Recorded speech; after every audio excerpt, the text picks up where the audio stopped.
რატო მოვერყიდი შენს ბინას? მე ვარ ლევან ლაბარტყავა, უძრავი ქონების ლიცენზირებული ექსპერტი. ალბათ გქონია შემთხვევა, როცა შენს გვერდით მიწა ვიღაცამ იმაზე მაღალ ფასში გაყიდა, ვიდრე შენ ყიდი. ან გაიგე, როგორ გადაუხადეს შენთვის სასურველი თანხა შენს მეზობელს, როცა შენ მაგ ფასად უფრო დიდი ბინის გაყიდვას ცდილობ, მაგრამ არ გამოგდის. ამის მიზეზი კი კავშირებია. უძრავი ქონების გასაყიდად კონტაქტები ყველაზე მნიშვნელოვანია. არსებობს კონტაქტების ორი ტიპი. პირველი, ორგანული, ის რასაც იძენ მთელი ცხოვრების განმავლობაში შენი მოლაპარაკების უნარის გამოყენებით. და მეორე, ფასიანი, რასაც აგროვებ სარეკლამო აქტივობების, სოციალური ქსელების და სხვა მარკეტინგული აქტივობების დახმარებით.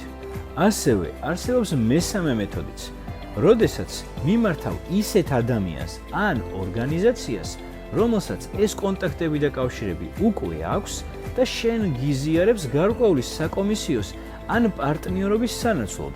ეს მიდგომა გამოგადგება არა მხოლოდ უძრავი ქონების, არამედ სხვა მაღალფასიანი მომსახურებისა თუ პროდუქტის გასაყიდად. გამოიწერე ლეალტორის გვერდი სხვა საინტერესო რჩევებისთვის.